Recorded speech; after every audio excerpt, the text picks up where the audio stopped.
Marksheet बनाने के लिए हम लोग शीट पर सबसे पहले सेल पर कोई भी एक डमी नाम स्कूल का टाइप कर लेते हैं, like ABC school Karimabad Karachi, और डिफरेंट सेल के ऊपर डिफरेंट कैप्शंस या हेडिंग्स टाइप कर लेते हैं। लाइक मुझे एक मार्कशीट बनानी है जिसके अंदर serial number, name, English, math, science, total, percentage और ग्रेड की कुछ हेडिंग्स होनी चाहिए।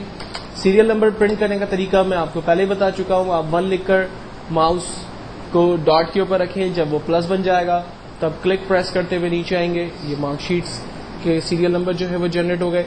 देन उसके बाद आप डमी नाम अपनी मर्जी से कोई भी टाइप कर दें।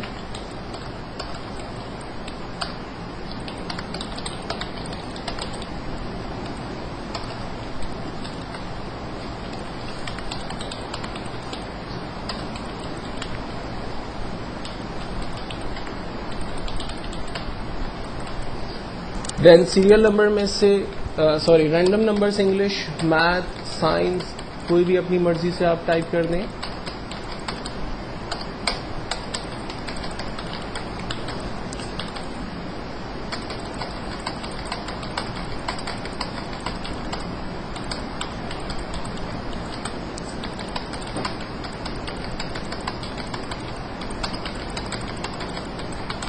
टोटल निकालने के लिए इसमें सबसे आसान तरीका यह है कि आप पहले 3 नंबर्स को रेंज में लें, जहां आपको टोटल का आंसर चाहिए वहां तक की रेंज बना लें, और हमारे पास यहां एक टूल है ऑटो सम, जस्ट उस पर क्लिक करें, आपके पास टोटल आंसर आ जाएगा।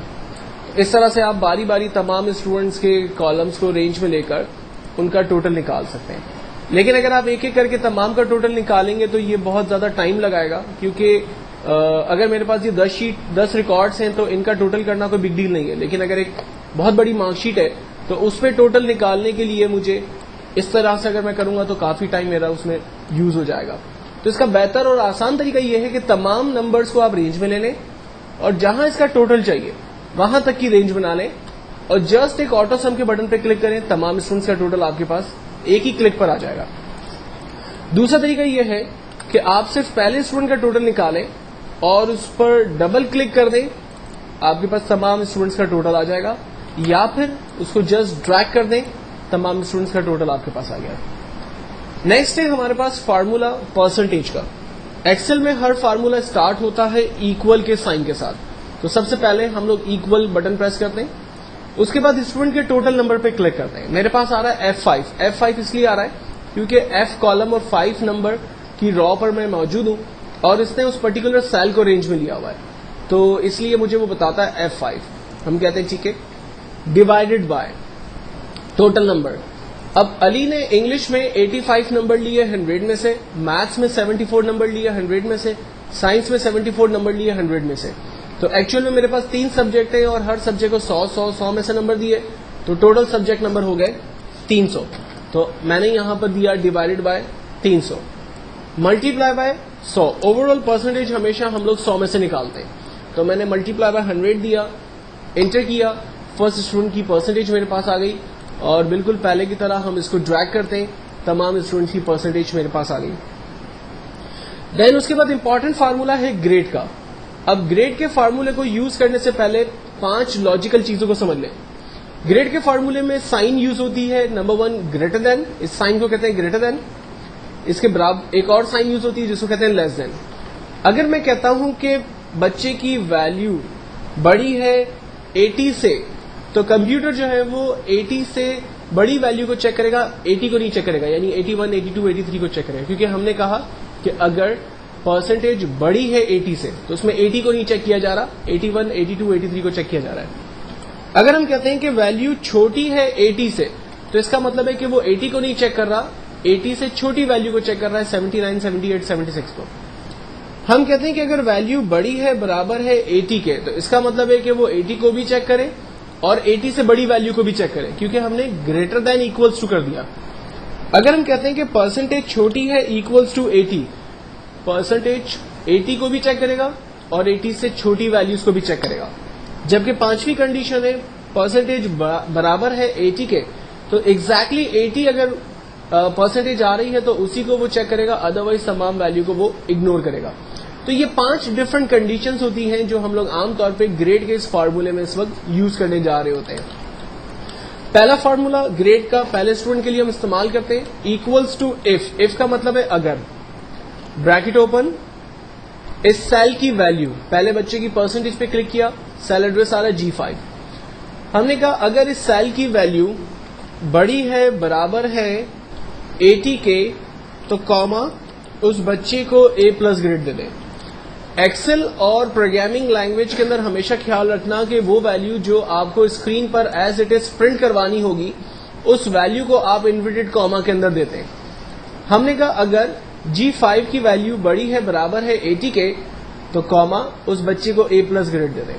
और अगर ऐसा ना हो तो क्या करें, फिर हमें दूसरी कंडीशन लगानी होगी और दोबारा इफ को खोलकर दोबारा उस पर एक नया फार्मूला ऐड करना होगा। एक्चुअली फार्मूले का सिंटैक्स यही होगा, फार्मूले की कंडीशंस चेंज होती रहेंगी।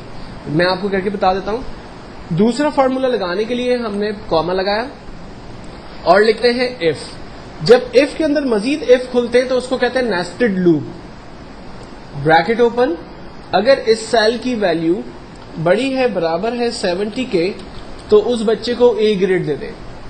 तीसरी कंडीशन, इफ अगर इस सेल की वैल्यू बड़ी है, बराबर है 60 के, तो उसको B ग्रेड दे दें। देन फोर्थ कंडीशन, अगर इस सेल की वैल्यू बड़ी है, बराबर है 50 के, तो उसको C ग्रेड दे दें। इफ अगर इस सेल की वैल्यू बड़ी है, बराबर है 40 के, तो उसको D ग्रेड दे दें। फाइनली हम कहते हैं कि अगर सेल की वैल्यू छोटी है, बराबर है 39 के, तो उसको फेल कर दें। अब जितने ब्रैकेट ओपन हुए हैं उतने ब्रैकेट हमें क्लोज करने होंगे। एक्सेल में यूजुअली ये होता है कि जब आप एक दफा ब्रैकेट ओपन करते हैं तो उसे क्लोज करने की नीड नहीं होती है, लेकिन जब आप एक से ज्यादा ब्रैकेट ओपन करेंगे तो उनको क्लोज भी करना पड़ेगा। तो यहां पर मेरे 6 ब्रैकेट्स ओपन हुए हैं, तो मैं उन 6 ब्रैकेट को क्लोज कर रहा हूं। 1 2 3 4 5 6, और हर ब्रैकेट का अपना एक कलर है, तो हमें उससे अंदाजा भी हो जाता है कि वो ब्रैकेट प्रॉपर्ली क्लोज हो रहे या नहीं हो रहे। फाइनली मैंने एंटर किया, पहले बच्चे का ग्रेड मेरे पास आ गया और इसको सामने रखते हुए मैं ड्रैग करता हूं, तमाम स्टूडेंट्स का ग्रेड मेरे पास आ जाता है। अब एक्सेल में इतने फार्मूले लगाने की क्या जरूरत थी या इतना लंबा चौड़ा काम करने की जरूरत क्या थी? ये काम हम शॉर्ट तरीके से भी कर लेते तो हमारा आंसर जो है वो जनरेट हो जाता, या हम मैनुअली टाइप कर लेते, हाथ से लिख लेते। एक्चुअल में एक्सेल में सबसे इंपॉर्टेंट चीज उसके फार्मूले ही है। लोग एक्सेल को पसंद करते हैं या ना पसंद करते हैं, उसका रीजन यही है कि उसके फार्मूले बड़े खतरनाक हैं। लोगों को पसंद आते हैं फार्मूले तो वो मेहनत करते हैं, सीखते हैं। लोगों को नहीं पसंद आते तो घबराते हैं और छोड़ के चले जाते हैं। ठीक है, तो एक्सेल में क्या फायदा हुआ इन फार्मूलों को लगाने से? मिसाल के तौर पर अली का जो टोटल आ रहा है वो 233, परसेंटेज 76 और ग्रेड A ग्रेड आ रहा है। सॉरी, अगर मैं इसके सब्जेक्ट नंबर को कम करता हूं, आप देखें इसके टोटल परसेंटेज और ग्रेड के ऊपर चेंजिंग्स आ रही हैं। ये देखें, दूसरे नंबर को चेंज कर रहा हूं, आप देखें इसके रिजल्ट चेंज हो रहा है। तो कंप्यूटर जो है वो दिए हुए फार्मूले के दरमियान ही मूवमेंट कर रहा है और आंसर ऑटोमेटिकली टोटल परसेंटेज और ग्रेड का जनरेट कर रहा है। अगर मैं इसके नंबर्स को इंक्रीज करता हूं, आप देखें इसका टोटल परसेंटेज इंक्रीज हुआ, इसका ग्रेड जो है वो इंक्रीज हुआ, इसका परसेंटेज इंक्रीज हो रहा है। एवरीथिंग वर्किंग में है क्योंकि हमने फार्मूलों में तमाम चीजों को जो है वो ऑर्डर पोजीशन के अंदर रखा हुआ है। तो ये एक मार्कशीट का कॉन्सेप्ट है। मार्कशीट को क्रिएट करने के बाद जो हमने टॉप पर हेडिंग्स दी थी, अब इसको जरा सेंट्रलाइज करते हैं अपनी मार्कशीट का। इस वक्त मेरा जो आखिरी कॉलम है वो H है, तो हम लोग मार्कशीट को H कॉलम से रेंज बनाना शुरू करते हैं, A से और H तक की रेंज बनाते हैं। ये पहले टेक्स्ट के साथ आप बिहेव करेंगे।